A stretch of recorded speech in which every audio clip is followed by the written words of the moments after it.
দেখেন, একজন পিতা তার ছোট্ট সন্তানের কাছে থাকে একটা বটবৃক্ষের সমতুল্য।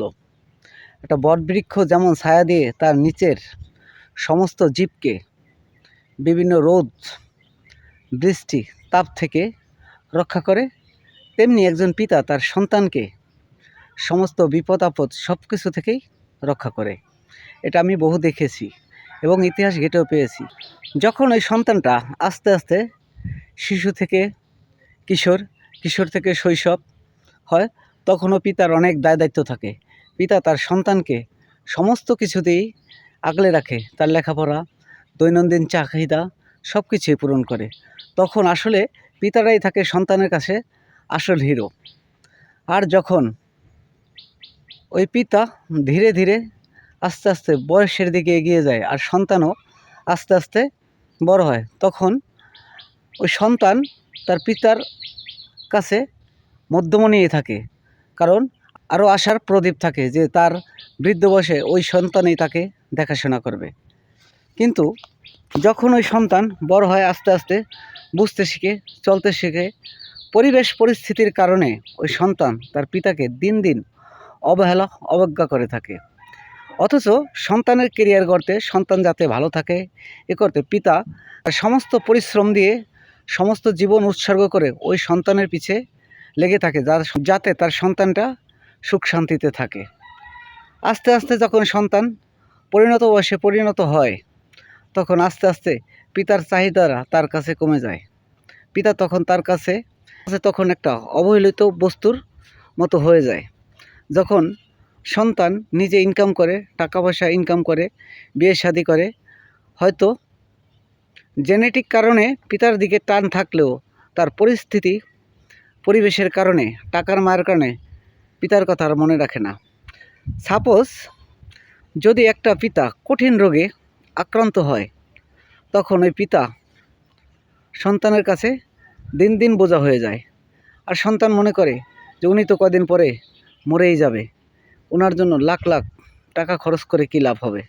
যদিও সন্তানের টাকা পয়সার সামর্থ্য থাকে, আর সামর্থ্য না থাকলে এটা মনে করাই স্বাভাবিক। কিন্তু পিতা তো আস্তে আস্তে সে রোগমুক্তি কামনা করে যে না, আমি আমার সন্তান, তার প্রজন্মকে ভালোভাবে দেখে যেতে পারি। এটাই হলো দুনিয়ার নীতি এবং পিতারও মনের বাসনা। কিন্তু আফসোস, আশেপাশে এই সমস্ত জিনিস দেখলে নিজেই বিমর্ষিত হয়ে পড়ি। কারণ এই কি পিতা যে সন্তানের ভূত ভবিষ্যৎ ভালোর জন্য নিজের সবটুকু উৎসর্গ করেই তার সন্তানের মঙ্গল চাইছে, আর সেই সন্তান আজকে টাকা পয়সার মালিক হয়েও পিতার দিকে ফিরে তাকাচ্ছে না। হায় রে দুনিয়া, খুব আফসোস লাগে। আসলে আমার এই কথার একটা উদ্দেশ্য হলো, যাদের পিতামাতা আছে কখনোই অবহেলা অবজ্ঞা করেন না। হ্যাঁ, আপনার স্ত্রী চাইবে না যে আপনার পিতাকে আপনি সেবা যত্ন করুক, আরেকজন চাইবে না, আপনার শ্বশুর চাইবে না। কাজে আপনি এমন একটা জিনিস খেয়াল করুন, যখন আপনি ছোট ছিলেন তখন আপনাকে কে আগলে রেখেছে, কে দেখাশোনা করেছে। আপনি আপনার সন্তানকে যেমন ভালোবাসেন, ঠিক আপনার পিতাও আপনাকে এমনটাই ভালোবেসেছিল। কাজেই ভাই, পিতামাতাকে অবজ্ঞা অবহেলা করতে নেই। তাতে তারা সুন্দর ও সুস্থভাবে থাকতে পারে সেই ব্যবস্থাটুকু করা তো আপনার দায়িত্ব, নাকি? হয়তো জেনেটিক কারণে আপনি আপনার পিতার প্রতি ভালোবাসা আছে, কিন্তু পারতেছেন না। আসলে এটা ঠিক না। আপনি তখনই একজন সফল সন্তান, সফল পুরুষ হবেন যখন আপনি আপনার পরিবারের সমস্ত লোকের সমস্ত কথাবার্তা উপেক্ষা করে, বুঝিয়ে যখন আপনি আপনার পিতামাতাকে সেবা যত্ন করবেন, তখনই আপনি একজন সফল সন্তান বা সফল পুরুষ। মনে রাখবেন, আপনার পিতার আজকে যে অবস্থা, আপনারও কিন্তু এই অবস্থাই হতে পারে।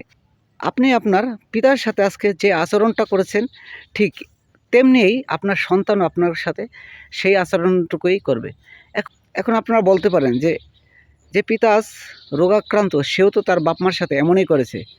এটা হতেও পারে, আবার নাও। সেও হয়তো তার পরিস্থিতি বা তার স্ত্রীর কারণে পিতামাতার সেবা যত্ন করে না। তাই বলে কি আপনি করবেন না? মনে রাখুন, নতুন কিছু সৃষ্টি করবেন, নতুন কিছু রেজাল্ট পাবেন। ভালো জিনিস সৃষ্টি করবেন, ভালো ফলাফল পাবেন। কাজেই শেষবারের মতো আমার অনুরোধ, কেউ পিতামাতাকে অবজ্ঞা অবহেলা করেন না। ভালো থাকবেন সবাই। আসসালামু আলাইকুম।